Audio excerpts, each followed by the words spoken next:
Saya ingin menyampaikan terima kasih yang sebesar-besarnya kepada Bapak Iwan Setiawan, Presiden Genpro Pusat, Bapak Ayatullah Khomeini, Presiden Genpro Pusat Serang, Bapak M. Faiz Ar-Rahman, Ketua Panitia Kopdar, dan Bapak Ibu para entrepreneur di Kota Serang. Terima kasih sudah memberikan kesempatan untuk kami mempresentasikan PTGT. Baik, sudah bisa dilanjut materinya. Oke.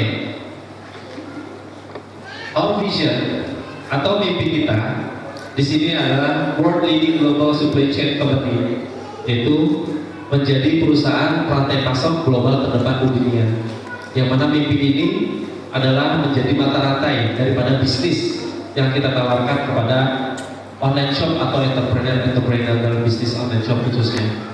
Lalu our mission to provide excellent customer experience consistently. Jadi kita ingin memberikan pengalaman terbaik secara konsisten terhadap customer kita. Value-nya yaitu jujur, disiplin, responsibility, dan visionary. JNE berdiri sejak tahun 90, 26 November 1990, dan sekarang alhamdulillah kita sudah besar atas kepercayaan para masyarakat kita yang sudah menggunakan jasa JNE itu sendiri. Next. Di sini kita ada domestic and city courier, ada international courier, ada sea and cargo, ada logistik, ada moving, ada express customer clearance, dan airport escort. Yang mana saat ini kita sudah didominasi oleh domestic and city courier. Dan inilah servis kami Bapak Ibu, yaitu ada Yes, yakin esok sampai, lalu ada regular, ada diploma service, dan special service. Baru-baru ini kita sudah mengembangkan di JNE Cilegon itu sendiri untuk kiriman intracity. Ini sangat membantu bila Bapak Ibu melakukan pengiriman, penjualan kepada customer Bapak Ibu dalam pengiriman. Pengiriman kami yang sekarang kami kembangkan yaitu AFPM, kirim hari ini juga sampai, yang kirimannya itu di Trakota, khusus di Serang, Kota Serang, dan Kota Cilegon.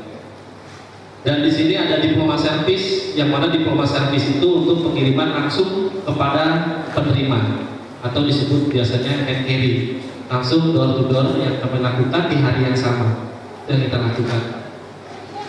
Lanjut. Dan ada pun servis-servis lain kami.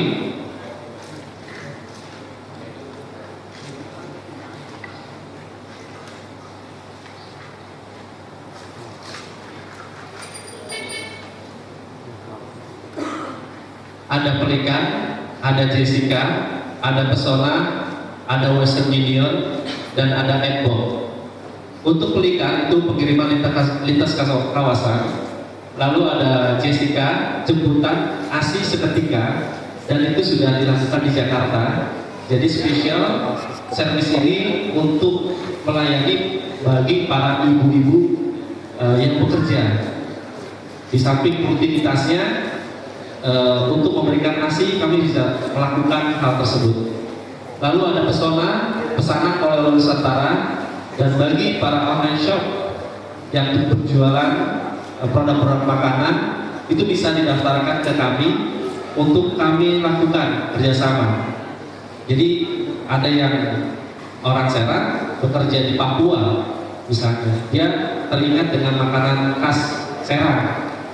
Kalau misalnya makanan khas Serang di sini didaftarkan di Pesona, contoh itu sate Banten salah satunya, dan itu sudah terdaftar di Pesona, dan itu bisa langsung dinikmati para karyawan yang bekerja di daerah yang bukan asalnya. Itu salah satunya. Ada Western Union, Pokemon, dan Ekbo. Ini adalah JNE saat ini. Kita memiliki warehouse sebanyak 17.000 meter persegi, atau setara dengan 209 lapangan badminton. Itu gudang-gudang kami yang tersebar di seluruh Indonesia. Lalu dalam hitungan konotnya penjualan atau RW itu sebanyak 9.600 150.000, 82 shipment per bulannya Bapak Ibu. Jadi banyaknya transaksi per daily yang sudah kami antarkan ke seluruh Indonesia. Lalu untuk kirimannya kita dalam 1 bulan itu sudah mencapai 12.943.000 dan kita memiliki karyawan sebanyak 10.464 di seluruh Indonesia. Nah, pada kesempatan ini kami juga memberikan kesempatan bagi Bapak Ibu entrepreneur yang ingin mengembangkan usahanya. Oke, kita memberikan pengalaman tersebut. Oke, lanjut. Karena harus dilanjutkan. Lanjut.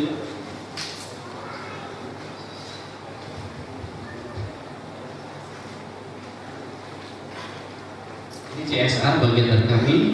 Kita lakukan setiap sebulan sekali, 2,5% kita lakukan CSR, kegiatan untuk memberikan bantuan-bantuan kepada yatim piatu.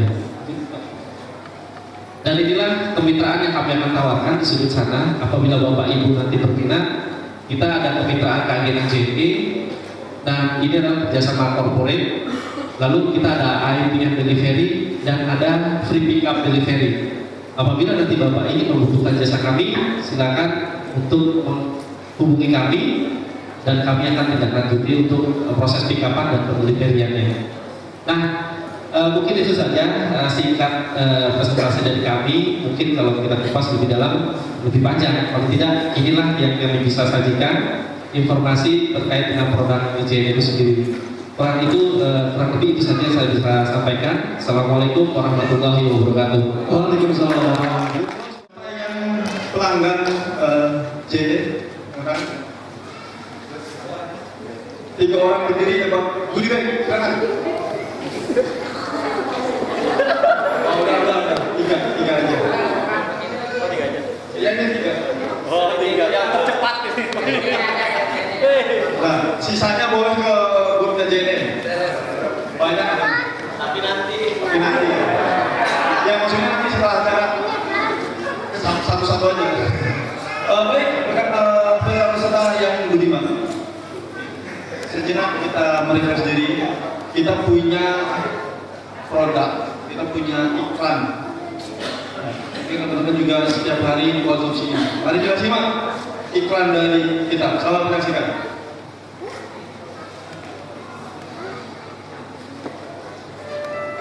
Gak usah kaget kalau siang itu panas. Matahari kan itu gasnya yang panas. Menimbulkan es teh.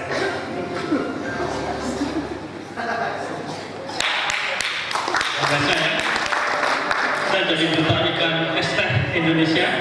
Matahari itu gasnya yang panas. Ramai itu.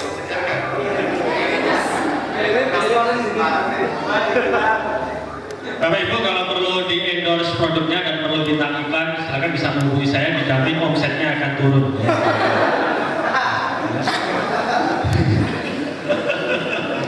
Sekarang di sini saya ingin nanya yang usianya antara 20 sampai 30 tahun, angkat tangan. Allah sebenarnya ya. Yang usianya antara 30 sampai 40 tahun, angkat tangan. Yang usianya di atas 40 tahun, angkat tangan. Masya Allah, usia di atas 40 tahun Nabi Muhammad itu sudah menghindari kegiatan dunia, Pak. Ngapain atau masih di sini? Fokus dakwah, Pak. Ya, alhamdulillah, Bapak Ibu banyak kemudian di antara kita itu yang bukan di antara kita yang mungkin orang di luar sana itu ngakunya ikhwah, tapi setelah menikah itu ibadah itu jadi menurun. Kalau kita ini kan menikah kan harusnya ibadahnya kan jadi lebih semangat, ya. Jadi saya kasih tips Bapak Ibu agar tetap ibadah semangat, khususnya pada saat sholat tahajud, ya. Ini penting Bapak Ibu, ya. Jadi pada saat sholat tahajud, pada saat masih tidur terus mau bangun, ini kita harus memberikan tips bagaimana agar kita bisa membangunkan istri dengan cepat, ya. Yang pertama kalau suaminya bangun, Mi, bangun, itu pasti kan nggak langsung bangun. Ya Bu, nggak mungkin. Pasti ada mulai-mulainya dulu kan. Gitu kan ya. Masih secantik-cantiknya orang pasti begitu ya. Ya Bu, ada yang langsung, ya saya nggak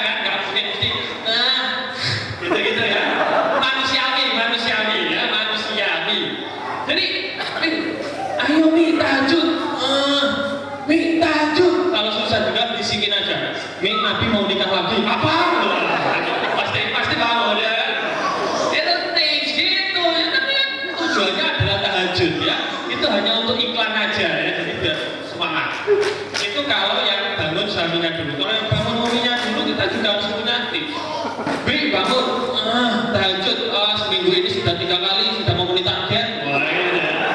Targetnya sama ya, nasional ya, 3 kali seminggu ya. Oke ya, ya lebih dari itu nggak apa-apa, kurang dari jangan ya. Nah, 3 kali, wah, ini. Bangun tahajud lagi, itu bisiknya juga. Jadi nikah lagi nggak? Oh jadi. Ya. Nanti semangat gitu. Bisa dicoba bapak-bapak? Saya kasih tahu bocoran ini. Ini kan saya kan usia pernikahan itu baru 3 tahun insya Allah. Ya, jadi baru 3 tahun. Itu saya itu sering ngobrol itu dengan bapak-bapak begitu. Sering ke Jakarta itu ngobrol dengan bapak-bapak. Ya Allah bu, omongannya bu, masalah poligami bu. Bapak-bapak itu kalau ngumpul itu bahasnya poligami bu. Wah, itu wacananya itu melangit sampai Sidratul Muntaha sana bu ya. Barang siapa yang banyak wacananya, itu biasanya realitanya itu nol. Apalagi yang nggak pernah berwacana, ya. Jelas sama sekali nggak ada wujudnya. Itu bu. Dan saya itu selain sebagai seorang stand up comedian juga sebagai host-host begini MC ya, Master of Tower. Ya, kita ini mah begini ya. Kalau ditanya orang, kalau sering ditegur orang, kamu ini banyak bekerjanya itu ngomong aja gitu. Terus ngomong terus. Ya memang begini hidup. Sehingga saya itu lebih memilih makan itu kayak pisang, pepaya gitu kan. Terus tidak semacam burung cucak rowo itu loh Pak ya. Jadi kita harus banyak makan makanan yang seperti itu. Dan saya itu pernah MC di acara nikahan gitu kan. Dan acara nikahan itu berjalan dinamis kalau saya yang MC Bapak. Kalau MC biasa itu kan khusyuk, tawadu gitu kan. Kalau saya dinamis, akad nikah itu akan saya buat agak sedikit amburadul. Dan kedua mempelai saya bikin hampir-hampir cerai sebelum akad. Ada yang berminat? Ya mungkin bisa loh, bisa ya. Jadi pada saat sudah mau cerai gitu kan, wah akad bingung kan, sudah kita tendang ya pengantin laki-lakinya itu gas, terus kita sambar tangan pembunuhnya. Oh jadinya sah nikah dengan kita. Ini caranya. Begitu nikung teman itu begitu ya, langsung aja. Dan saya dulu alhamdulillah nikah itu dengan jalur proposal ya, proposal kegiatan ya nggak proposal nikah yang udah nyampe ke ustadznya di sini. Bapak Ibu ada yang juga jalur proposal? Banyak ya proposal ya. Yang belum nikah kalian bukan jalur proposal kayaknya ya, nggak nikah itu ya, kayaknya salah jalur skripsi ya, kayaknya salah. Yang diserahkan itu bukan proposal nikah kayaknya salah. Jadi kita ini kalau mau nikah itu nggak usah disebut namanya, itu nggak usah. Mending ini loh, kasihkan aja ciri-cirinya yang diinginkan itu seperti apa. Wah itu ciri-cirinya saya sebutkan semuanya, sampai nomor HP-nya juga saya sebutkan. Jadi gitu ya, tips ya, oke ya. Dan nanti para murabi jika ada yang seperti itu, wah tampar aja ya. Sampai ada kemudian sebuah kondisi sangat menyakitkan ya, ada seorang ikhwan ngomong ke murabinya, Ustaz ini saya mau nikah, dikasihkan proposal apa? 1, dibaca, nggak cocok Ustaz. Dikasihkan lagi, apa nggak cocok Ustaz? Antum ini dikasih 3 langsung proposal, suruh milih. Wah, apa nggak cocok Ustaz? Antum nggak cocok terus, ditampilkan ke 1 tumpuk biodata akhwat semuanya. Loh sudah, ini semuanya yang ada di gudang, ini semuanya sudah dikeluarkan. Baca, apa Ustaz ternyata dia belum mau pulih gitu ya.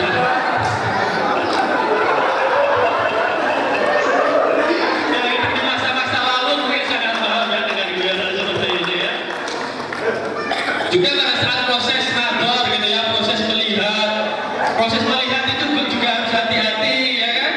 Sudah didampingi ustadznya gitu kan, gimana cocok ustadz yang kanan itu kan, itu istri anak ya. Kayak gitu ya, itu juga harus hati-hati ya. Taci gitu. Bapak Ibu boleh merekam saya, boleh merekam saya, tapi saya kan sudah masuk TV ya Bapak Ibu. Jadi kalau foto dengan saya, mohon maaf saya tidak bisa gratisan ya Bapak Ibu. Maaf ya. Kenapa ya? Karena kalau foto dengan saya itu dewasa 5.000, anak-anak 3,5 ya. Harus ada tarifnya Bapak Ibu. Foto dengan binatang ya, di kebun binatang saja bayar. Lagi dengan saya manusia loh Bapak Ibu ya. Nanti Bapak Ibu kalau nggak bayar foto dengan saya itu derajatnya lebih rendah dari binatang itu Bapak Ibu. Itu melecehkan ya. Saya pengalaman paling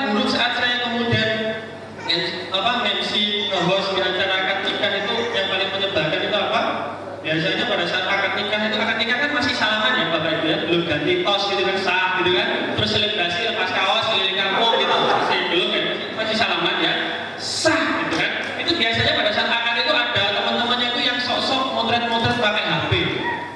Itu kalau HP-nya bagus sih nggak masalah Pak. Kalau HP-nya iPhone gitu suaranya itu enak. Wah, HP-nya Samsung enak. Cekrek, belajar, berulang ya kan? Itu satu-satunya HP yang SIM card-nya ada 3 Bapak Ibu. 3 kartu GSM, kartu CDMA sama kartu BPJS itu Bapak Ibu ya. Itu kalau 3-3-nya di miss call bareng, wah itu getarannya 2,5 skala Richter ya. Itu kalau punya 1, kalau punya 2, selangkangan varises Bapak Ibu ya. Itu mengerikan ya. Jadi yang punya HP itu tolong itu perlu perhatian khusus ya. Kalau ada acara seminar begini enak, yang HP-nya iPhone tolong di silent, yang HP-nya Samsung tolong koneksi datanya dimatikan, yang HP-nya baterainya dilepas ya, taruh bawah kaki kursi, injak-injak. Ngomong-ngomong HP ini Masya Allah sekarang ini saya ketinggalan banget dengan istri saya. Istri saya itu grup WhatsApp-nya itu bisa sampai 60 atau 70 ya. Hanya istri saya dan Allah yang tahu jumlahnya ya. Enggak pernah dia itu juga banyak banget. Setiap selesai seminar jadi grup WhatsApp, selesai seminar parenting jadi grup WhatsApp, begitu terus. Jadi gadget itu nggak mau dia maunya itu tablet. Kemarin nekat saya mau belikan tablet itu yang gedenya 40 inch Bapak Ibu ya. Jadi kalau bawa nanti ganti-gantinya dan pakai kaki gitu loh ya. Gas sekalian. Di sini saya pikir teman-teman bapak-bapak ibu-ibu juga banyak banget yang punya grup WhatsApp dan mungkin sudah menjadi jaringan ini ya, jamaah WhatsApp ya. Ruahul grup sebelah ya. Mikro Facebook ya, jamaah syariah ya, tukang share itu ya, syariah ya, syariah ya. Jadi sering banget loh. Di sini ada yang hobi share, saking senangnya share yang kemudian dia sendiri tidak membaca apa yang dia share, akhirnya dia sering dikit dari grup WhatsApp ya. Dia bilang aku nggak mau dikit, setelah dikit dia ngomong kartunya masukin lagi dong kayak gitu. Ada yang seperti itu. Itu yang kemudian dia kalau kita berteman dengan dia di 10 grup WhatsApp yang sama, itu akan membaca tausiahnya yang dia baca itu juga sama. Belum chatting pribadi, belum BBM-nya, belum baca Facebook-nya, belum puas semuanya. Dan bahkan lebih parah lagi itu pada saat di grup WhatsApp ada yang memposting tausiah, jelas harusnya itu dibaca 5 menit, itu baru 2 detik sudah ada yang sukron Ustaz. Sukron apa ya? Itu dibaca dulu baru sukron. Ada kan yang lata sukron ya kan? Sukron itu lata, sukron jos ya kan, jempol, lanjutkan ya kan, ontel-ontel ya gitu. Apa sih?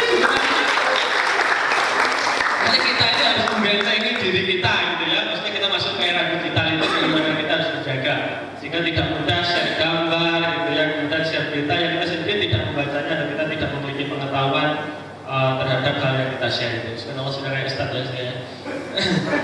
Ya jelas saudara. Saya bukan Ustaz, apalagi Ustazah juga bukan ya. Baik, Bapak Ibu lanjut ke sesi berikutnya ya. Ini sesi berikutnya ini saya sudah sangat menguasai sebenarnya. Tinggal Bapak Ibu pilih yang menyampaikan Mas Fitra atau saya. Sudah satu. Jelas. Ya, beliau ini orang jauh ya, tapi sebelum saya kembali ke Mas Fitra, ini saya kembalikan kepada panitia. Silakan kembali ke panitia, tepuk tangan yang meriah untuk bendahara dan bro. Ini bendahara ini pasti gaji buta ya, gaji buta. Pahalanya pahala buta ini. Duitnya nggak ada kan? Bendahara bukan ngurusi duit ya kan? Gaji buta jelas. Terima kasih. Oh ya, sama-sama. Ya. Bukan dulu buat kawan.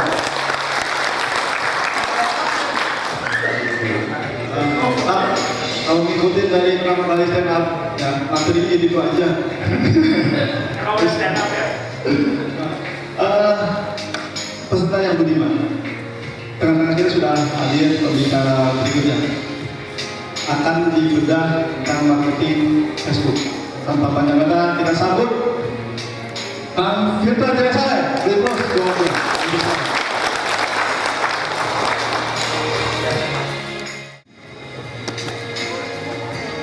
Assalamualaikum warahmatullahi wabarakatuh. Alhamdulillahirabbil alamin. ودين الحق ليظهره على دين كله وكفى بالله شهيدا أشهد أن لا إله إلا الله وأشهد أن محمدا عبده ورسوله ولا نبي بعده.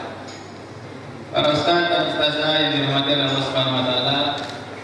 Alhamdulillah pada siang hari ini Allah memberikan kepada kita kesempatan untuk bermujaah, bertatap muka, bersilaturahim.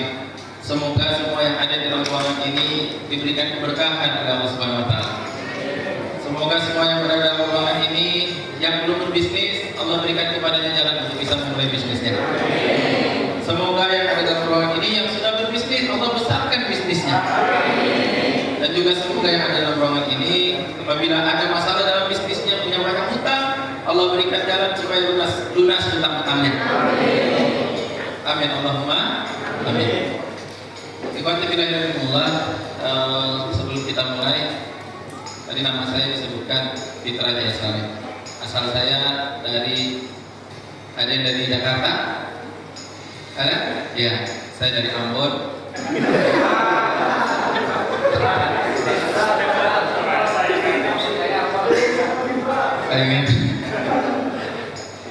Hari ini saya diminta untuk berbicara tentang bisnis online, karena memang salah satu bisnis yang saya jalani adalah bisnis online. Ini memang harus ngomong pakai back sound ya, dikit-dikit ya. Nah, ikhwati fillah rahimakumullah, sebelum saya berbicara tentang kenapa kita harus berbisnis dan kenapa kita harus berada dalam ruangan ini, saya ingin memperkenalkan dulu karena hari ini adalah hari pertama di mana saya hadir di Serang. Kelihatannya Genpro itu sudah di mana-mana, tapi Serang itu yang dekat dengan Jakarta baru hari ini kelihatannya kumpul-kumpulnya. Betul? Jadi sebelum saya berbicara tentang bagaimana membangun bisnis online-nya, step by step-nya, how to do-nya, saya akan berbicara kenapa kita berada di dalam ruangan ini dan kenapa Genpro harus hadir di antara kita. Yang pertama, ada 4 alasan kenapa kita melahirkan sebuah wajah yang namanya Genpro. Yang pertama, ikhwati fillah rahimakumullah, kalau kita melihat dari sejarah perjuangan dakwah sejak zaman Rasulullah SAW, maka kita akan menemukan salah satu rahasia keberhasilan adalah bahwa dakwah, apalagi sekarang kita di mihwar dauli berpolitik, itu akan susah atau akan sulit untuk bisa kita menangkan atau untuk mencapai tujuannya kalau tidak ditopang oleh kekuatan ekonomi yang juga kuat. Rasulullah SAW sejak zaman dulu ketika berdakwah selalu di backup oleh para sahabat yang mereka itu kaya, tapi kekayaan mereka, harta mereka yang mereka dapatkan itu digunakan untuk membackup dakwah Rasulullah SAW. Ada banyak kisah yang bisa kita ceritakan tentang perjuangan dakwah yang bukan hanya dengan nyawa, tapi juga dengan mal. Di dalam surat, misalnya saya kasih contoh, misalnya di dalam surat As-Saff misalnya, ketika Allah Subhanahu wa taala mengatakan ya ayyuhalladzina amanu hal adullukum ala tijaratin tunjikum min adabin adim tu'minuna billahi wa rasulihi wa tujahiduna fi sabilihi bi amwalikum. Lihat, di dalam ayat-ayat yang berbicara tentang jihad, selalu Allah itu mengatakan dan berjihadlah kamu dengan bi amwalikum lebih dulu, baru wa anfusikum. Jadi kalau kita berdakwah, berjihad, ada seruan jihad langsung datang supaya ikut perang, ya, nyawanya langsung dipertaruhkan. Itu mungkin mudah bagi orang-orang yang kehidupannya sudah banyak stresnya, banyak hutangnya. Ketika ada panggilan jihad, kalau di sana bisa mati dan selesai masalah hutangnya, mungkin akan langsung berangkat. Tapi ketika diminta berjihad dengan amwal, ini bagi manusia itu lebih berat. Jadi jihad itu bukan hanya dengan jiwa, tapi juga dengan harta. Itulah mengapa kita harus memiliki harta agar bisa ikut dalam kompetisi berjihad. Ikhwati fillah rahimakumullah, ada banyak kisah tentang heroiknya para sahabat ketika mereka membackup perjuangan Rasulullah dengan harta-harta yang mereka miliki. Tadi yang disampaikan Ustaz Iwan, saya menyimak dari belakang. Ada Abu Bakar ketika datang di perang Tabuk. Perang Tabuk itu adalah perang yang dilakukan setelah setelah Fatu Mekah. Lawannya adalah siapa Ustaz namanya? Romawi. Perang Tabuk melawan Romawi. Lalu tidak punya logistik, tidak punya perbekalan, tidak punya uang. Rasulullah memanggil para sahabat untuk kemudian berinfak. Datanglah Abu Bakar menyerahkan seluruh dari hartanya dan hanya menyisakan Allah dan Rasulnya. Orang yang bisa melakukan hal yang seperti dilakukan oleh Abu Bakar itu hanya ada dua tipe manusia. Yang pertama, orang yang bisa melakukan seperti Abu Bakar, dia berinfak seluruh hartanya. Itu yang pertama adalah orang yang punya tingkat tawakal paling tinggi, yang sudah menyerahkan segala urusan hidupnya dan matinya kepada Allah Subhanahu wa taala. Itu yang pertama. Yang kedua, orang yang bisa melakukan hal yang seperti yang dilakukan oleh Abu Bakar adalah orang yang memiliki passive income, yang seandainya semua hartanya itu dia berikan hari ini, besok dia masih akan punya harta-harta yang akan datang dengan sendirinya kepadanya. Abu Bakar memiliki dua-duanya. Nama Abu Bakar itu di kalangan Quraisy itu jaminan kalau orang berbisnis dengan Abu Bakar, insya Allah hasilnya baik. Jadi namanya adalah jaminan. Kita kalau ke bank pinjam uang gitu, jaminannya apa? Nama saya nggak diterima.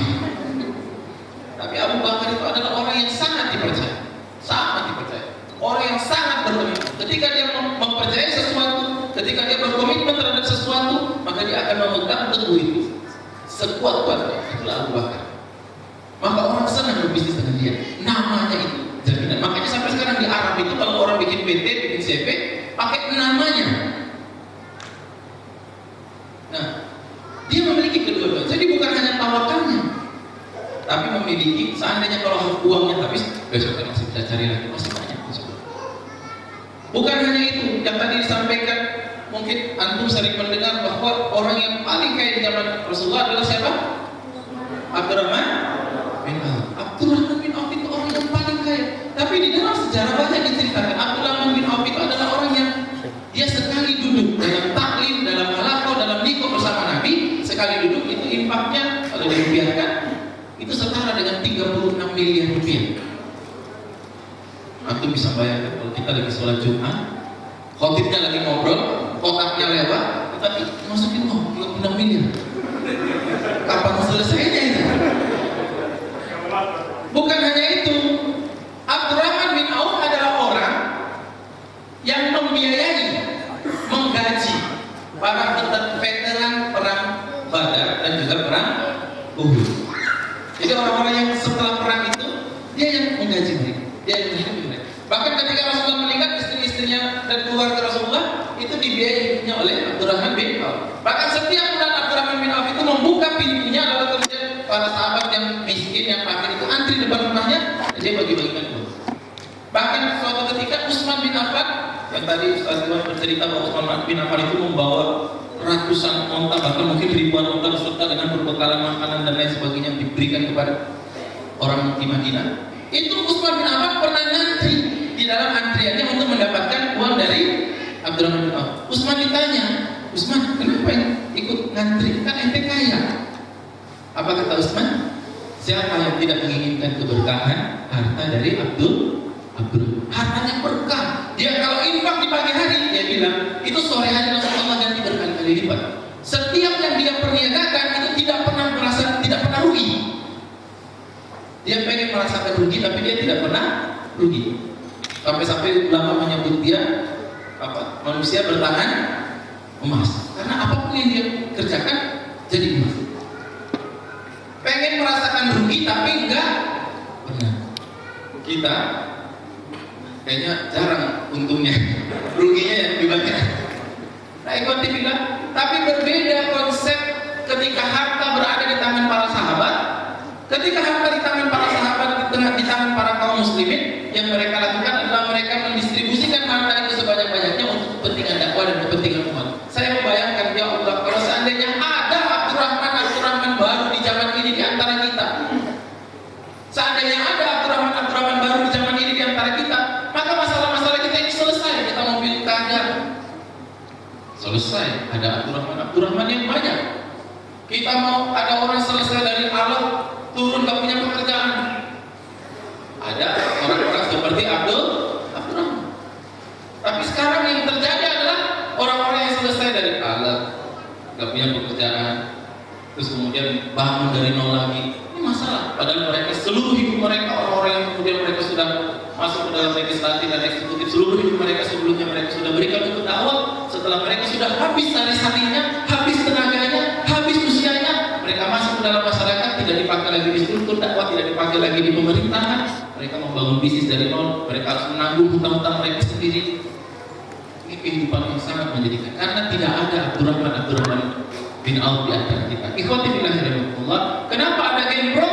Yang ingin dilakukan Genpro adalah menciptakan kembali, menghadirkan kembali sejarah-sejarah yang indah, sejarah-sejarah yang penuh dengan kejayaan yang di dalamnya ada Abdurrahman, ada Utsman. Kita ingin menghidupkan kembali Abdurrahman dan Utsman dan Abu Bakar dan seluruh sahabat yang kaya raya itu di antara kita semua yang ada di sini.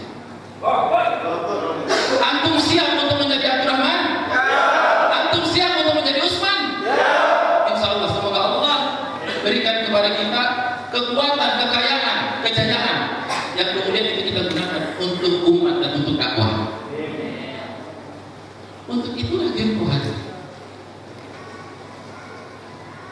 Jadi dakwah ini butuh kekuatan ekonomi. Kalau tidak, maka sekarang yang punya kekuatan ekonomi yang menguasai negeri ini. Pernah dengar ada istilah 9 naga itu ya? Kita harus bangkit dari sini, mudah-mudahan dari sini kita 9 atau Ustaz yang 9 onta muncul dari ruangan ini insya Allah ya.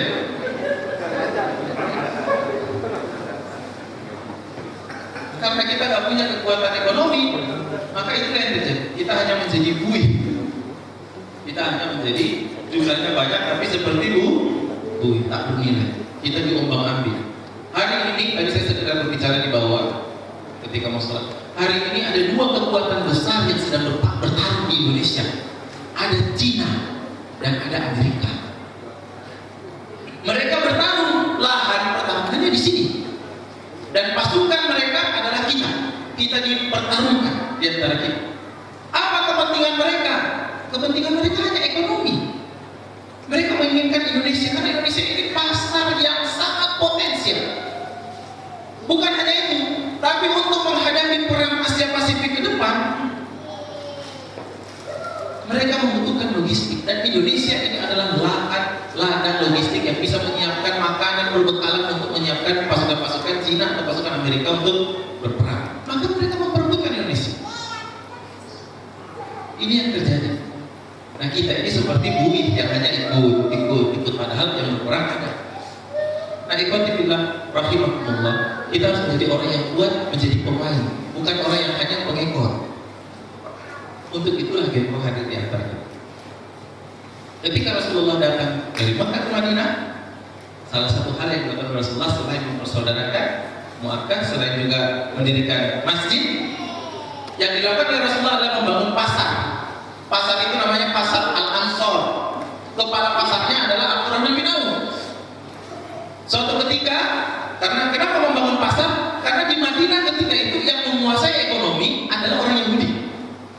Orang Yahudi di Madinah ketika itu ada 3 kabilah besar.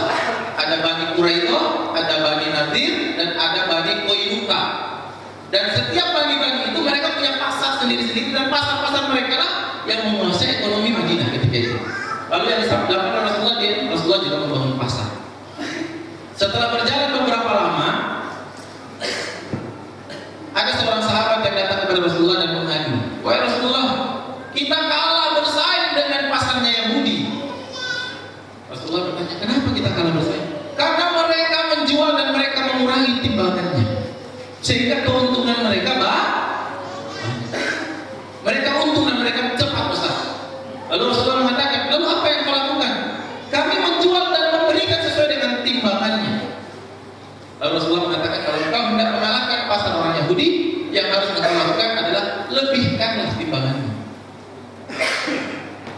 Jadi timbangannya dilebihkan. Begitulah cara kita untuk mengalahkan pasar Yahudi, pasar Cina, pasar Amerika. Jangan ikuti cara mereka.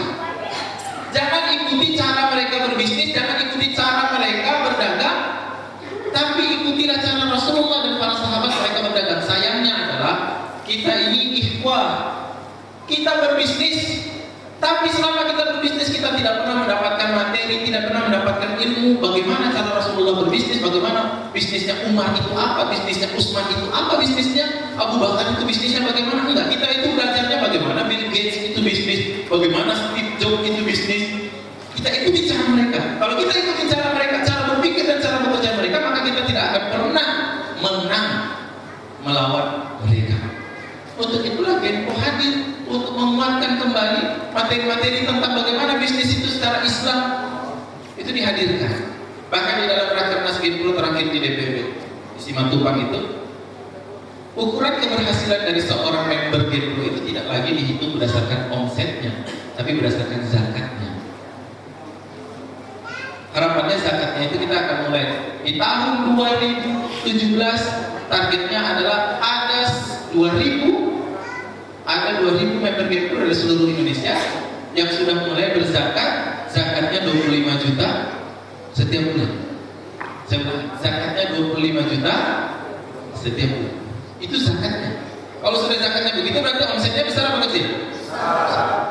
Insya Allah mudah-mudahan dari 2.000 itu lahir dari ruangan-ruangan ini.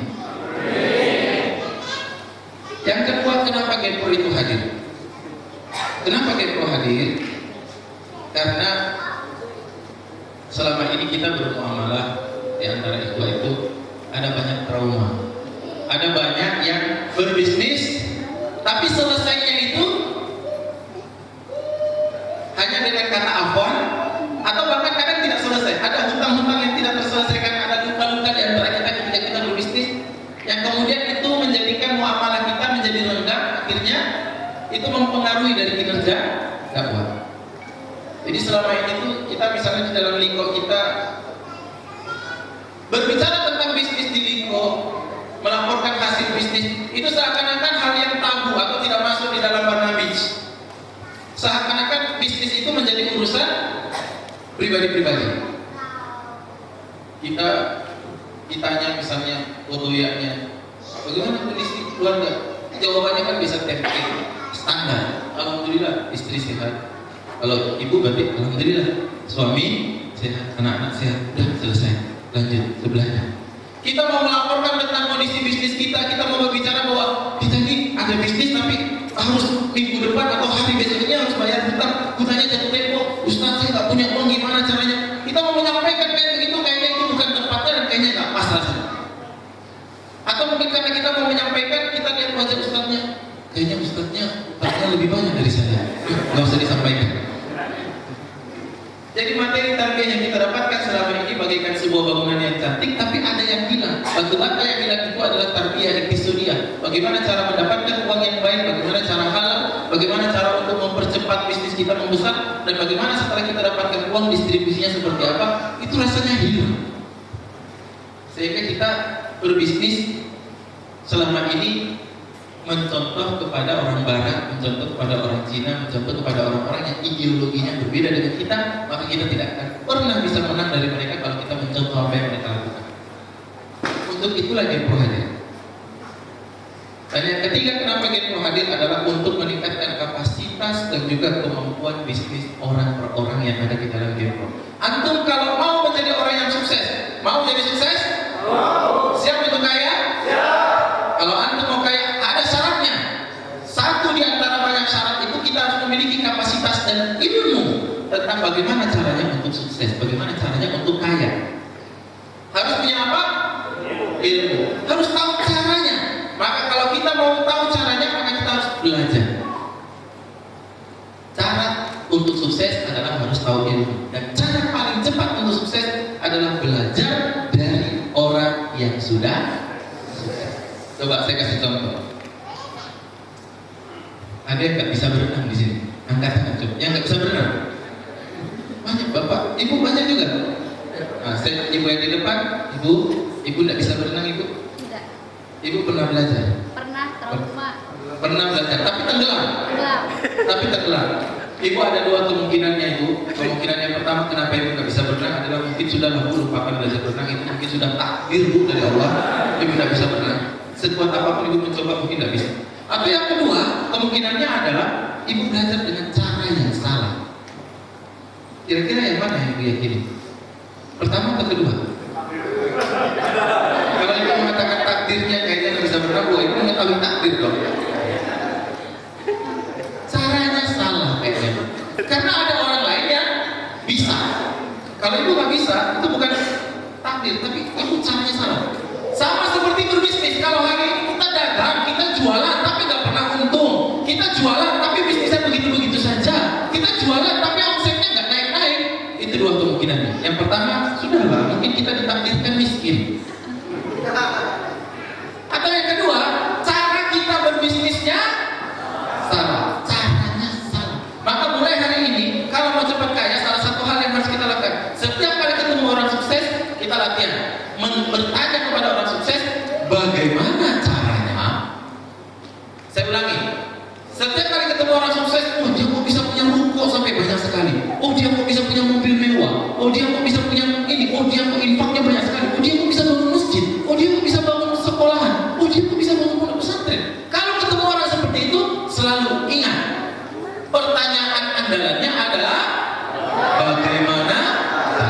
Ayo kita ulangi sama-sama. 1, 2, 3. Bagaimana caranya supaya lebih ekspresif, matanya menonton sambil kita bilang sama-sama. 1, 2, 3. Bagaimana caranya? Ulangi pertanyaan itu setiap kali ketemu orang. Saya kasih gambaran begini. Ada yang pernah lihat sulap di TV? Pernah lihat sulap di TV, bapak-bapak? Ibu-ibu pernah lihat? Ada yang bisa sulap di sini, angkat tangan. Oh, tidak bisa. One sirkus. Saya pernah lihat sulap di TV. Ada seorang pesulap yang dia itu ada sebuah lemari. Lemari itu dari kaca.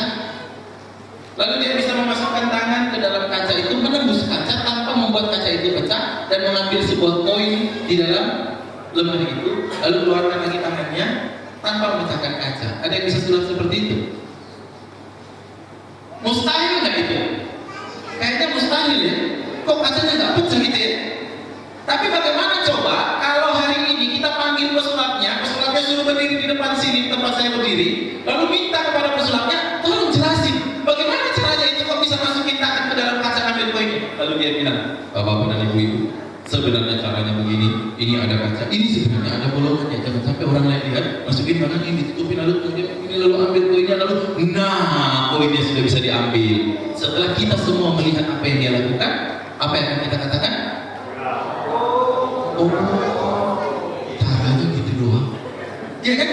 Lalu kemudian kita mencoba. Mungkin percobaan pertama belum bisa, mungkin percobaan kedua belum bisa, tapi percobaan ketiga, 4. Kalau kita coba terus, kita akan bisa. Sama seperti bisnis. Kalau hari ini kita belum dapat 10 miliar 1 bulan, kalau belum dapat 50 miliar 1 bulan, itu karena kita belum ketemu dengan orang yang menunjukin caranya kepada kita yang benar, sehingga kita belum ngomong, oh begitu. Tapi kalau kita sudah ketemu dengan orangnya, lalu orangnya suruh kita suruh ngomong, lalu orangnya ngomong, kalau mau dapat 10 miliar itu sebulan gampang, caranya begini, lakukan ini, jangan lakukan itu, lakukan seperti ini, perlahan-lahan, lakukan ini cepat, dan lain sebagainya. Lalu setelah kita lihat dia cara melakukannya, kita akan mengatakan kalian sama gimana?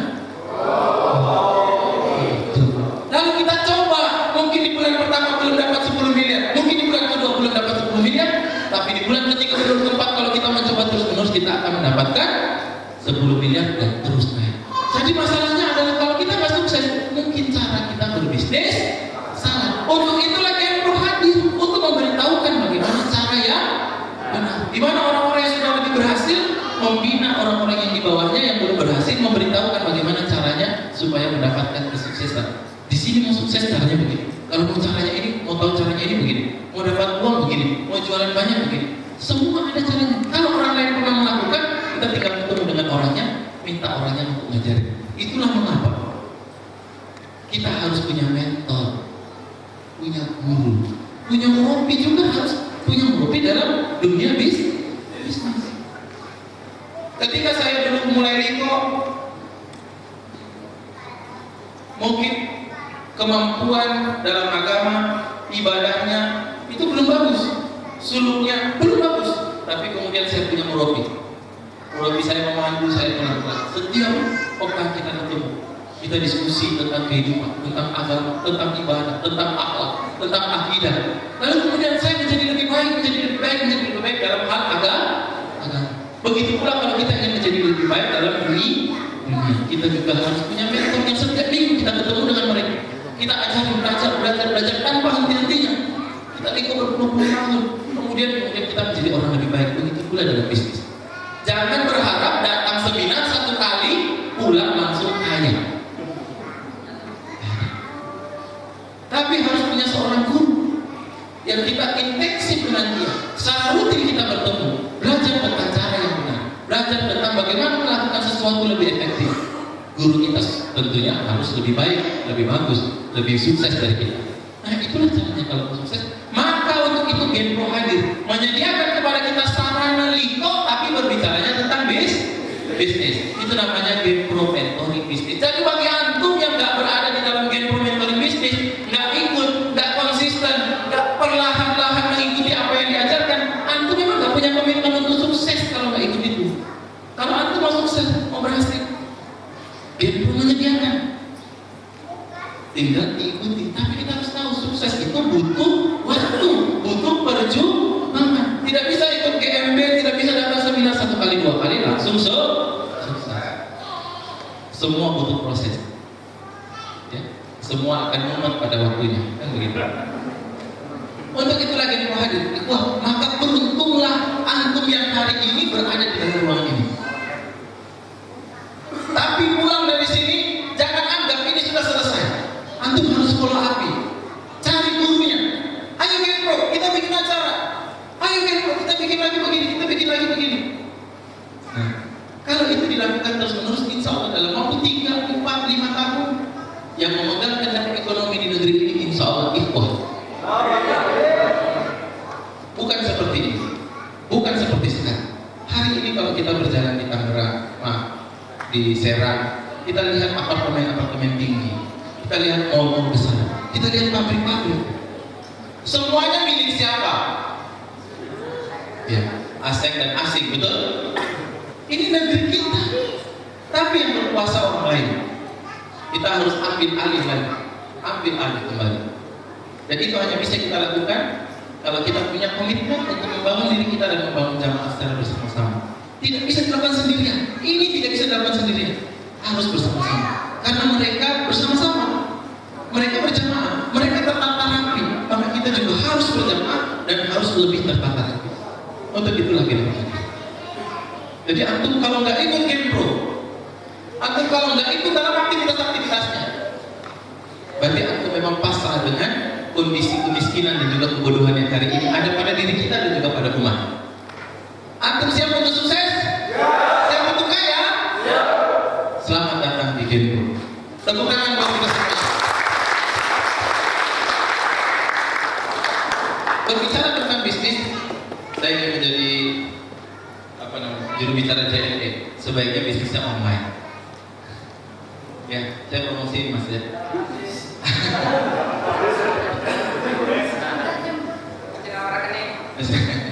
Ya, nomor rekening saya di bawah ini. Kenapa bisnis online? Next, ya.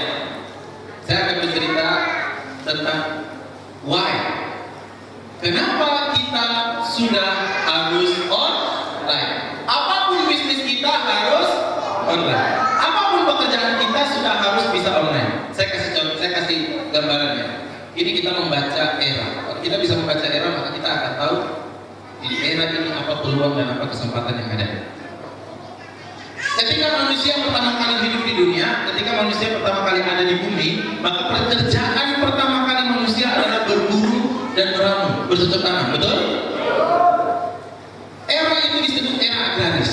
Dan orang-orang yang sukses di era itu adalah orang-orang yang punya banyak lahan, punya banyak ternak. Itu orang-orang yang sukses di era itu. Era apa? Namun zaman berubah, era berubah. Ketika mesin uap ditemukan pertama kali di Inggris, maka zaman mulai berubah. Orang tidak lagi melakukan pekerjaannya dengan tangan, tapi orang menjahit, membuat baju dengan mesin. Orang membuat celana dengan mesin. Seluruh kebutuhan manusia dibuat dengan orang-orang yang hebat, yang kaya, yang sukses di zaman itu adalah orang-orang yang memiliki pendidikan tinggi dan modal yang banyak. Ketika di era industri mesin-mesin mulai didirikan, pabrik-pabrik mulai dibangun. Cuma ada masalah. Masalahnya di era itu adalah ketika pabrik dibangun, pertanyaannya, siapa orang-orang yang bisa menjalankan organisasi, bisa menjalankan orang-orang yang ada di dalam pabrik, bisa membetulkan mesin pabrik kalau mesin pabrik rusak? Nggak ada.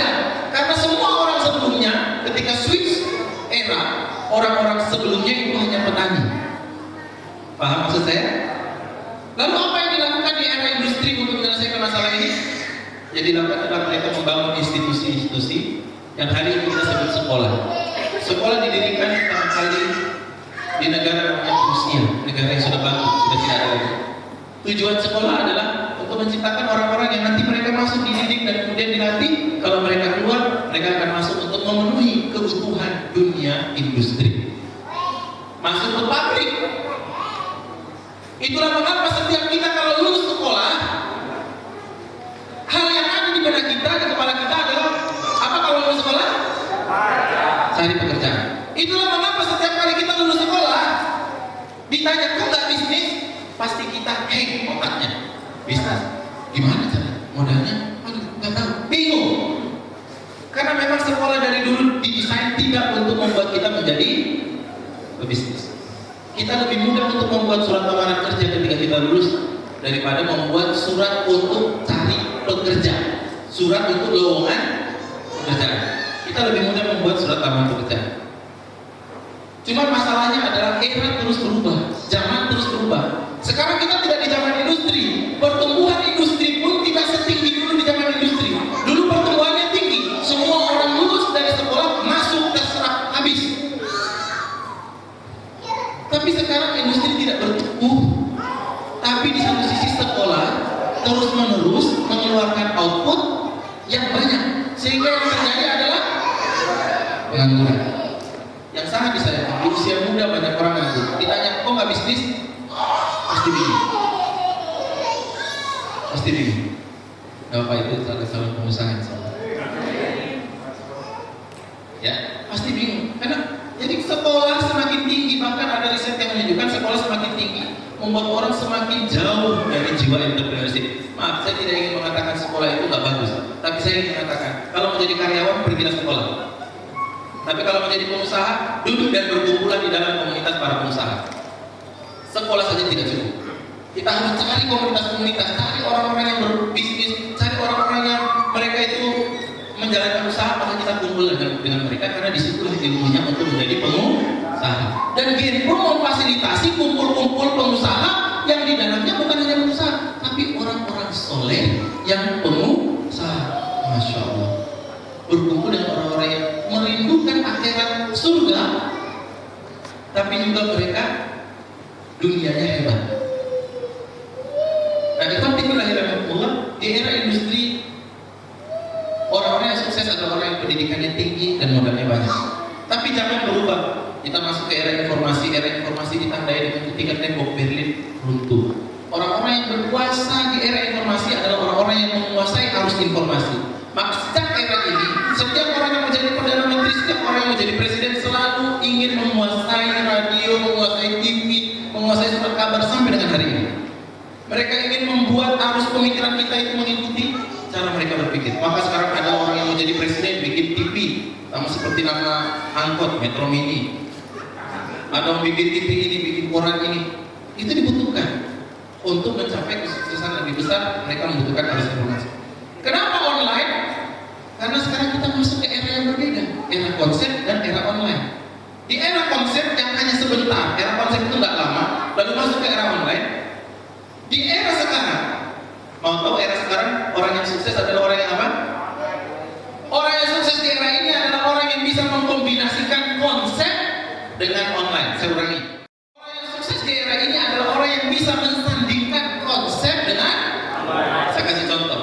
Ada orang yang membuat konsep, menyandingkan konsep ojek.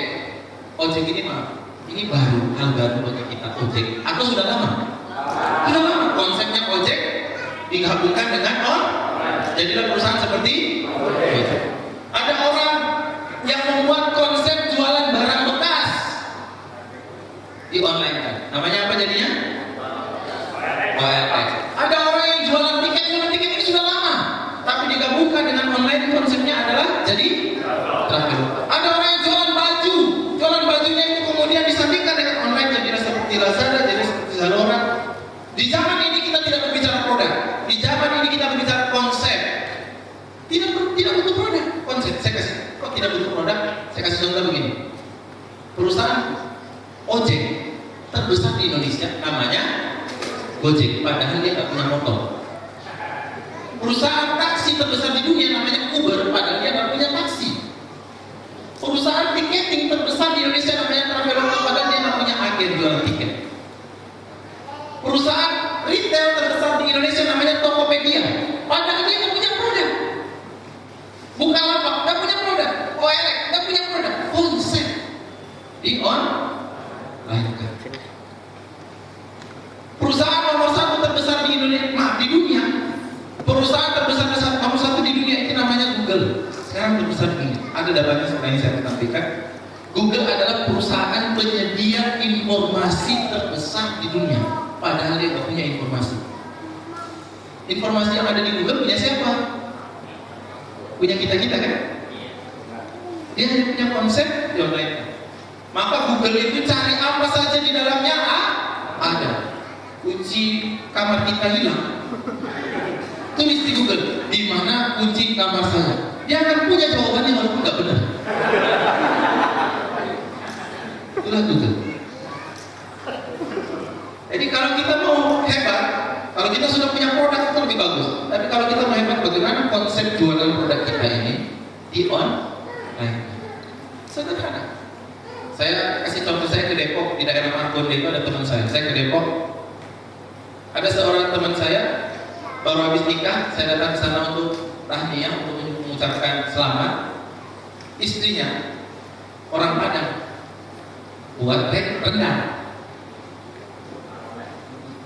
Nah, lalu kemudian rendang ini disuguhkan.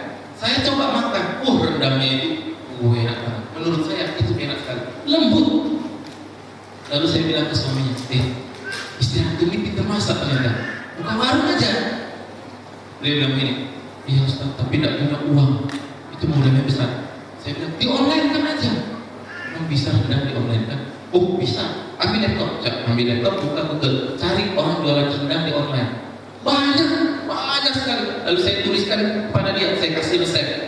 Antum cari plastik buat bungkus rendang. Yang kedua, bikin brand, stiker, taruh di plastiknya. Yang ketiga, beli mesin untuk vakum air. Yang keempat, belajar cara promosi. Saya tuliskan satu persatu. Lalu kemudian yang kelima, mulai jualan. Dia lakukan itu 1 bulan lebih dari 1 bulan. Saya ngobrol dengan dia di WhatsApp. Dia menyampaikan kabar yang sangat gembira. Dia bilang, alhamdulillah hari ini setiap hari sekarang kita sudah menjual rendang 10 kilo setiap hari. Hati saya senang sekali. Ada kesempatan untuk ke Depok, saya datang ke rumahnya.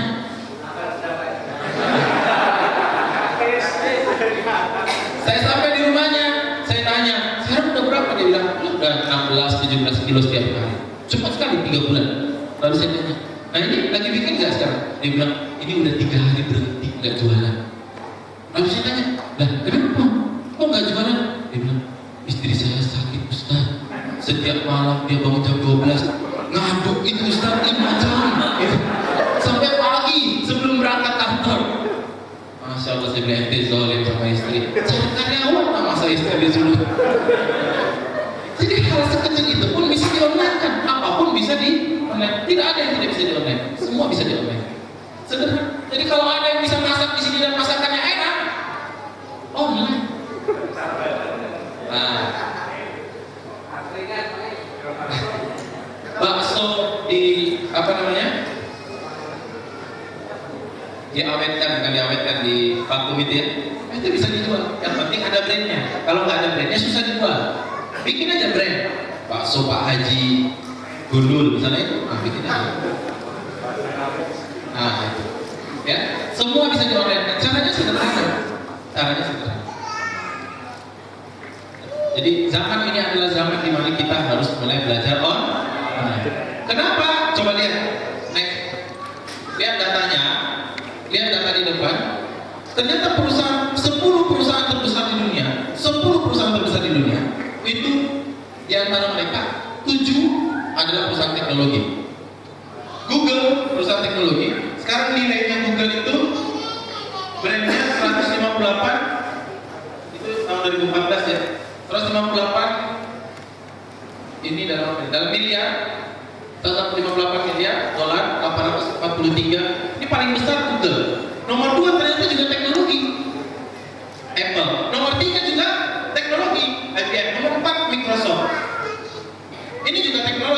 AT&T V-Stripe teknologi. Jadi hari ini switch era, zaman berubah. Yang dulu itu zaman orang kerja di perusahaan minyak keren. Enggak, sekarang perusahaan minyak itu kalah dengan perusahaan teknologi. Masa depan kita adalah teknologi. Sekarang perusahaan-perusahaan yang besar itu perusahaan yang punya banyak data. Data is a new oil for the future. Jadi kalau kita punya banyak data, kita bisa dapat uang. Perusahaan-perusahaan data itu seperti perusahaan Google, perusahaan data itu maksudnya begini. Bukalapak pernah lihat Bukalapak? Pernah masuk ke dalamnya lihat? Belum pernah. Tahu nggak Bukalapak jualan apa? Ada yang tahu? Apa aja? Contohnya?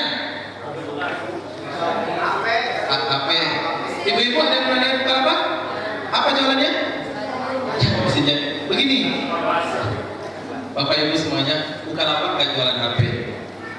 Bukalapak nggak jualan mesin. Mesin itu yang punya orang yang punya mesin. Bukalapak itu jualan data. Dia punya data bahwa ada orang jualan mesin jahit, rumahnya di sini, harganya segini, bisa dikirim kemana saja dengan ongkos kirim, dia sediakan datanya. Kalau orang mau beli, tinggal pencet. Dia punya data, ada orang jualan HP. Itu yang namanya bisnis data. Google bisnis data. Dia punya data. Kita cari apa saja dia punya data.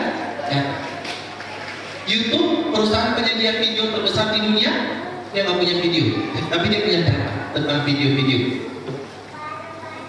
Traveloka juga jualan data. Data. Paham maksud saya? So, data is a new oil for the future. Kalau kita bisa punya data, kita bisa jual. Pertanyaannya, data apa yang mau kita jual? iPhone tahu? iPhone itu juga jualan data. Bahkan sekarang iPhone mulai membuat HP yang screen lock-nya itu pakai fingerprint untuk membuka layarnya. Fingerprint. Kerjasama dengan CIA, kerjasama dengan intelijen Amerika, Mossad dan lain sebagainya untuk mengambil sidik jari orang yang menggunakan iPhone. CIA-nya bilang, sekarang orang-orang ini di zaman sekarang kita dapat sidik jarinya, mereka harus bayar lagi 10 juta untuk HP-nya. Enak banget CIA-nya ya. Jadi anda jangan kira itu kenapa harus pakai sidik jari? Kan gitu. Semuanya. Jadi ketika di era ini landscape politik, landscape bisnis itu semua berubah. Landscape militer itu semua berubah. Jadi jangan dikira online itu hanya untuk jualan, enggak. Militer juga pakai, intelijen juga pakai, jualan juga pakai. Semua berubah. Tidak usah khawatir kalau dunia ini berubah. Tapi khawatir kalau kita tidak bisa mengikuti perubahan. Itu yang perlu dikhawatirkan. Next.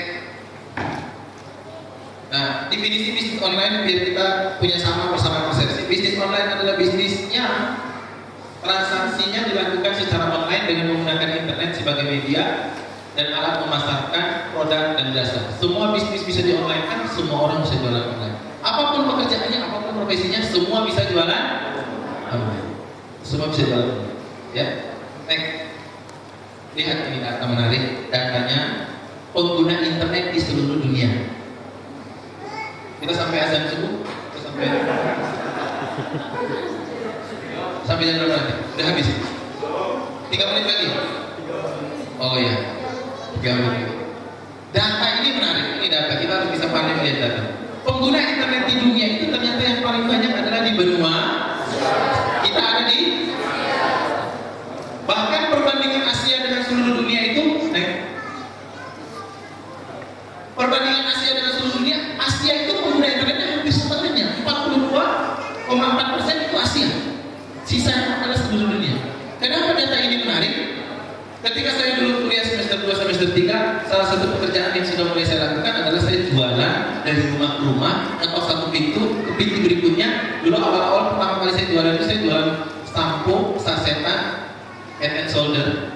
Awal-awal itu kalau samponya laku satu saset saya untung 500 perak. Saya ketok satu pintu, kemudian pintu berikutnya dalam 1 hari. Itu sambil kuliah, saya jalan kaki dari sini ke sini. Jadi dulu itu panas-panas jalan kaki. Kuliah itu saya kurus, hitam, gondrong, dekil, wah menakutkan.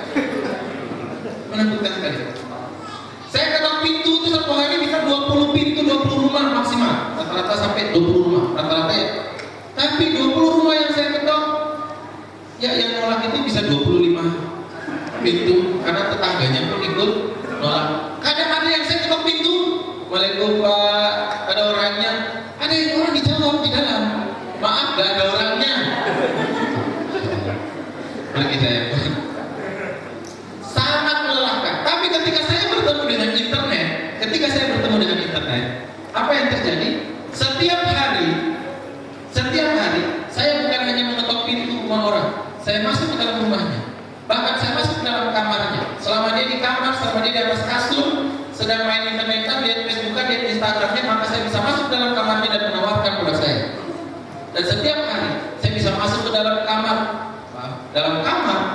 lebih dari 500.000 orang untuk menawarkan produk saya. Kalau dulu saya masih offline, jualannya berarti hanya 20 rumah. Ketika saya online, 500.000 kamar setiap hari saya masukin, dan saya menawarkan produk saya. Kira-kira nih, probabilitas terjadinya transaksi cara manual atau cara online yang lebih banyak? Itulah mengapa jualan online itu bisa banyak dapatnya. Dapatkan online ya. Maka mulai hari ini kalau ada yang belum bisa, pelajarilah bagaimana caranya jualan online. Next. Di negara Asia ternyata yang paling banyak pengguna internet adalah Cina. Kenapa begitu? Karena memang Cina ini penduduknya banyak. Cina itu penduduknya sekitar 1,3 miliar. Saking banyaknya, itu sebagiannya dikirim ke sini. Pertanyaannya, Jepang penduduknya berapa? Hanya 17 juta. Indonesia 250. Lebih banyak penduduk Indo. Tapi kok Jepang lebih banyak yang menggunakan internet? Apa analisanya? Karena orang Jepang hampir semuanya melek. Bahkan internet itu sudah menjadi part of life and lifestyle orang Jepang. Di beberapa video saya lihat di minimarket Jepang itu, bahkan HP mereka itu sekarang uang sudah mereka nggak pakai uang itu sudah nggak ada bentuknya, uang itu sekarang digital, uang itu hanya ada saldonya saja tapi nggak ada fisiknya. Ketika mereka mau masuk ke minimarket, itu HP-nya cuma ditaruh di depan pintu minimarket, pintunya kebuka, nggak ada penjaganya di dalam. Lalu mereka ambil barang, tinggal di code sendiri, di scan sendiri, masukin keranjang, di scan sendiri, masukin keranjang. Kalau mereka mau keluar, tinggal taruh lagi di pintunya kebuka, saldonya berkurang. Jadi kalau misalnya saya punya HP, saldonya di dalamnya ada uang 900.000, lalu saya masuk ke dalam toko ambil barang senilai 1 juta, lalu saya keluar, saya buka pintunya nggak kebuka. Karena uangnya kurang. Ya caranya tinggal kembalikan aja retur, besar retur, ya. Pak balikin, keluar lagi bisa. Jadi sekarang HP, di sini semua punya HP. Yang namanya HP itu kan kepanjangannya apa? Yang namanya HP itu dulu waktu saya pertama kali beli itu namanya HP. HP itu fungsinya telepon, SMS, center. Sekarang itu bukan HP lagi, gadget. Gadget itu robot. Karena fungsinya sekarang bukan hanya untuk telepon, tapi semua fungsi, beli apapun bisa di HP, bisa ojek, apalagi beli pulsa, transfer duit, itu semua makanya kita bilang itu sekarang gadget. Dunia berubah. Sekali lagi dunia berubah. Kalau antum tidak berubah maka antum akan tertinggal. Bagaimana kita supaya bisa berubah? Kita harus datangi forum-forum yang berbicara tentang bagaimana peluang-peluang yang ada di sini dan bagaimana cara mengambilnya. Di zaman ini ada 3 tipe manusia yang melihat perubahan zaman.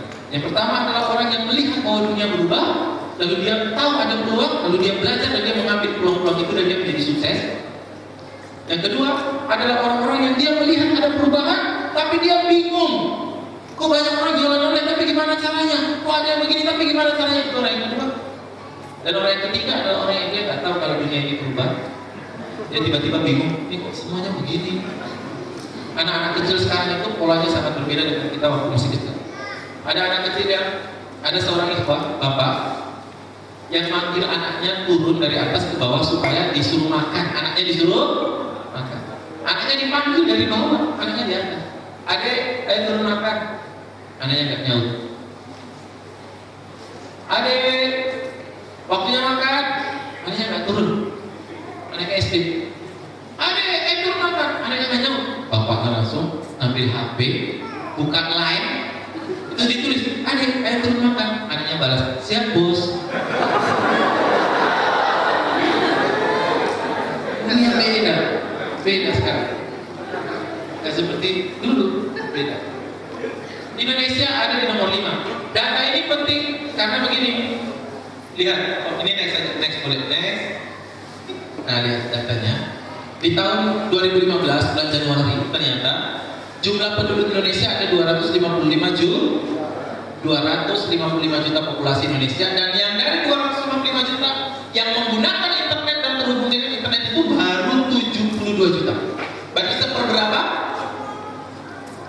Sepertiga. Sisanya 2/3. Banyak mana? Sepertiga atau 2/3? Berarti banyak mana yang sudah menggunakan atau yang belum menggunakan internet? Itu artinya bahwa ke depan, 5 tahun ke depan, seiring dengan pertumbuhan dan perbaikan infrastruktur internet, maka pasar ini internet itu akan semakin luas, besar. Kalau hari ini saya bisa masuk ke 500.000 rumah setiap hari, mungkin 2 tahun lagi saya bisa masuk ke 5 juta rumah setiap hari karena pengguna internet semakin banyak. Bayangkan, masa 5 juta rumah saya masuk ini setiap hari untuk menawarkan produk saya, dari 5 juta itu masuk ada yang beli 1. Jadi pahami? Ya, next.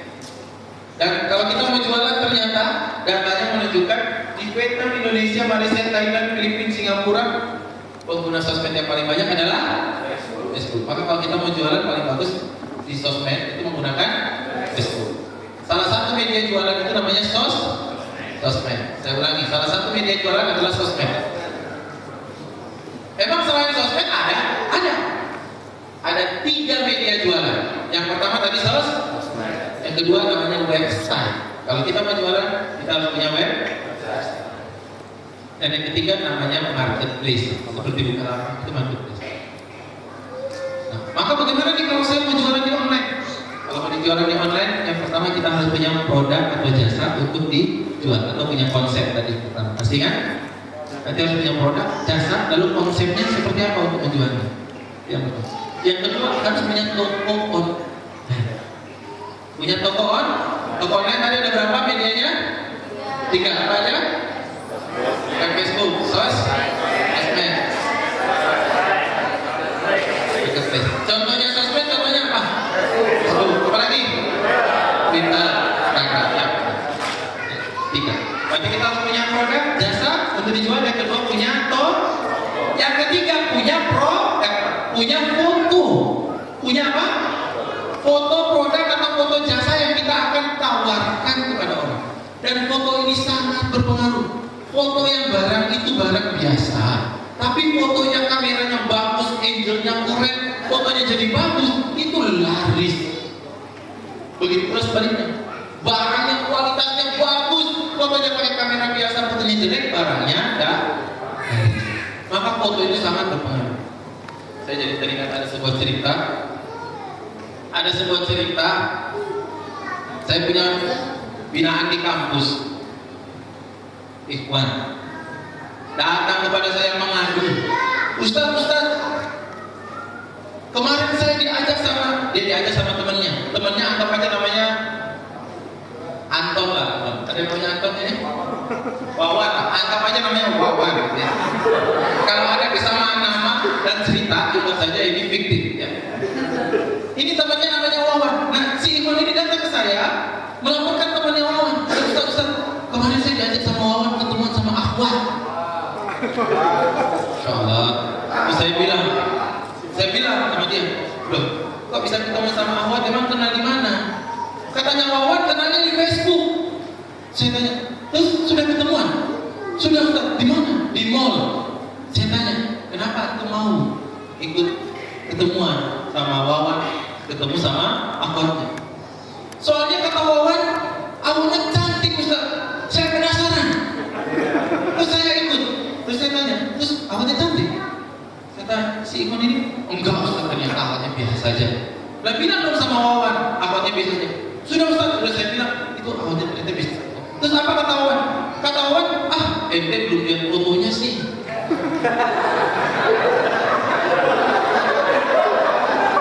Jadi ternyata foto itu sangat berpengaruh. Makanya di dalam orang penjual online sekarang, internet marketers, itu ada idiom, ada pepatah. Ada pepatahnya mengatakan bahwa cantik atau tidaknya seorang wanita saat ini ditentukan oleh kamera apa yang dia gunakan.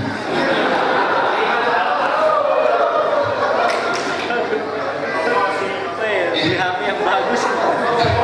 Ya, jadi kalau bapak pengen istri yang cantik cukup beli kamera. Jadi sama seperti Wawan tadi, bukan Wawan yang ini ya. Kalau ini baik insya Allah. Nah itu nanti tidak ada. Jadi yang ketiga harus punya foto bro. Kalau anda mau benar-benar jualan online, kalau usah beli kamera apa namanya? Kamera digital atau kamera digital, nggak usah. Karena sekarang HP itu, gadget itu, kameranya itu sudah bagus. Minimal 8 megapiksel itu sudah keren. Kalau anda bisa dapatkan 16 mega atau 32 megapiksel, itu jauh lebih keren, bisa memberikan hasil yang sangat bagus. Sekarang itu kan ada iklan Agnes Monica yang apa? Ya, Mito. Iya, Mas Wawan itu loh. Kalau didengar sama produsen Mito, langsung disomasi. Blacklist. Ya, jadi beli aja HP yang ada kameranya bagus, minimal 8 megapiksel. Itu sudah bisa dipakai untuk jualan. Kenapa pakai HP? Karena di dalam HP juga, di dalam HP ada Play Store. Play Store itu di dalamnya juga banyak aplikasi-aplikasi untuk mengedit foto, mengedit gambar. Biar nanti setelah foto dikasih bunga, dikasih apa, buku-buku dikasih apa, itu semua pakai HP bisa. Nah, jadi kalau mau jualan yang pertama tadi harus punya apa? Produk. Yang kedua harus punya toko. Bangun toko bisa website, bisa marketplace, bisa sosmed. Ini ilmunya beda-beda. Yang ketiga harus punya foto. Yang keempat, kalau sudah punya itu semuanya harus belajar tentang teknik promosi. Teknik apa? Kalau kita jualan, lalu kita nggak pernah promosi, hanya diam-diam aja. Bahkan kalau kadang kita ini terlalu tahu, waduh, kalau ketemu orang di kondangan atau acara-acara kayak gini, nanti ditanya misalnya sama orang, Aki, lama nggak ketemu, sekarang antum bisnis apa? Kadang-kadang terlalu tahu, waduh. Seringkali kita jawab, oh enggak, saya bisnis kecil-kecilan. Dirahasiakan hanya dia dan Allah yang tahu. Siapa yang mau beli? Maka kalau kita punya produk, wajib untuk. Ada karyawan saya yang mengatakan begini, Pak, berarti kita promosi ini sangat berpengaruh. Kemarin saya promosi di sini bagus, saya promosi di sini nggak bagus. Nah ternyata promosi itu sangat berpengaruh. Lalu saya bilang kepada dia, iya, promosi itu sangat berpengaruh. Kita kalau jualan nggak promosi, itu ibarat mengedipkan mata kepada seorang gadis di tengah kegelapan. Ini semua. Gadisnya nggak tahu kalau kita ngedipin mata, promosinya nggak tahu, makanya nggak laku. Dan kita juga nggak tahu itu gadis atau janda. Karena kegelapan. Nah, juga ditelan, maka wajib bagi kita untuk promosi. Teknik promosi di website, teknik promosi di sosmed, teknik promosi di marketplace itu berbeda-beda. Maka kita harus belajar promosi terhadap toko apa yang kita pilih. Kalau kita udah pakai jualan pakai website, ya belajar promosi pakai website gimana caranya. Ada ilmu namanya SEO. Kalau kita pakai sosmed bagaimana caranya? Kalau kita pakai marketplace bagaimana caranya? Wajib untuk promosi. Kalau kita ke promosi nggak ada yang tahu, kita nggak bisa. Jadi ibaratnya kalau kita mau jualan, saya jualan sayur misalnya, itu harus promosi bahwa saya jualan sayur, biar orang-orang tahu dan orang-orang datang dan orang-orang beli. Jadi saya harus promosi. Saya buka tokonya, bila perlu bagaimana caranya tentang promosi. Teriak-teriak biar orang datang boleh. Teriaknya misalnya, tolong. Lalu orang pada datang rame-rame lalu tanya, ada apa? Baru kita bilang, ada kangkung, ada bayam, ada wortel, boleh, yang penting promosi. Gitu ya. Maka yang keempat harus Dan yang kelima, ya ada banyak step, tapi kalau saya sebutkan banyak nanti Anda nggak ingat. Yang kelima, harus cari seorang guru untuk mendampingi antum sampai antum bisa menghasilkan banyak uang. Harus cari apa? Guru. Jadi kalau pusing, bisnisnya nggak berkembang, jangan sendirian di rumah. Tapi harus datangi orang yang punya ilmu, datangi orang yang berbicara tentang bisnis, pelajari. 5 hal itu saja kalau antum sudah bisa lakukan, maka insya Allah bisnisnya akan berkembang. Ya, kalau secara detail sangat banyak sekali, sangat banyak. Mungkin kalau kita berbicara online, saya bisa mengajarkan kepada antum bagaimana tekniknya jualan 1 hari dapat uang segini atau 1 hari dapat uang segini. Bagaimana caranya membuat orang yang kita posting foto lalu dia komen, setiap orang yang komen harus beli. Itu ada tekniknya. Pernah posting foto orang hanya like, yang jualan di sini ada yang jualan? Pernah posting foto orang hanya like, gak ada yang komen, gak ada yang beli? Pernah? Saya bisa mengajarkan bagaimana caranya orang nge-like, semua orang yang nge-like itu harus beli. Wajib bagi mereka untuk beli. Siapa suruh mereka nge-like? Tanggung jawab. Itu ada miripnya. Ada caranya. Cuman kan cara-cara itu tidak bisa kita selesaikan di sini. Nah, bagaimana caranya kita ya, mulai praktek. Maka datangi semua forum-forum yang berbicara tentang bisnis, berbicara tentang online, belajar. Kalau kita nggak belajar, maka kita tidak akan pernah untuk besar. Terakhir saya mengatakan betapa pentingnya kita harus belajar. Allah Subhanahu Wa Taala itu memberikan kepada setiap kita rezeki sesuai dengan kapasitas kita mengelola rezeki itu. Allah memberikan kepada kita selalu sesuai dengan kapasitas kita. Baik rezeki, baik ujian, baik musibah, baik kebahagiaan, semuanya selalu diberikan sesuai dengan kapasitas kita. Allah mengatakan la yukallifullaha nafsan illa wus'aha. Ya. Selalu sesuai dengan kapasitas kita. Jadi kalau kita mau dapat rezeki yang banyak, maka yang harus kita lakukan adalah perbesarlah ember penampungan rezeki kita. Kalau hari ini kita dapatnya belum ada 10 juta sebulan, saya ulangi. Kalau hari ini kita dapatnya belum ada 10 juta sebulan, maka ketahuilah bahwa Allah itu Maha tahu. Karena memang kemampuan kita mengelola bisnis, mengelola rezeki baru di bawah 10 juta sebulan. Jadi jangan berangan-angan dapat 1 miliar sebulan kalau kita sendiri belum memperbesar kapasitas ilmu, kemampuan dan juga keahlian kita dalam mengelola rezeki yang lebih besar. Maka kalau untuk mendapatkan uang banyak, yang harus kita lakukan pertama kali adalah perbaiki kemampuan kita terlebih dahulu. Bisnis tidak berbicara tentang uang, bisnis itu berbicara tentang orang. Maka kalau bisnisnya bermasalah, yang harus dilakukan pertama kali adalah perbaiki orangnya, maka bisnisnya juga akan menjadi lebih baik. Jangan menjadi orang yang ingin bisnisnya besar tapi nggak pernah mau belajar. Jangan pernah ingin orang yang punya bisnis tapi nggak pernah keluar rumah. Berharap mudah-mudahan ada malaikat datang ke rumah kita membawakan modal dan juga uang setiap bulan. Nggak akan terjadi. Maka yang harus kita lakukan adalah senantiasa fokus pada pengembangan diri kita. Kalau kita fokus pada pengembangan diri kita, maka insya Allah bisnis kita akan menjadi lebih besar. Wallahu a'lam bishawab. Ibadati billahi rahmatullah. Semoga kita yang ada dalam ruangan ini semuanya sukses dunia dan akhirat. Tepuk tangan buat kita semuanya. Assalamualaikum warahmatullahi wabarakatuh.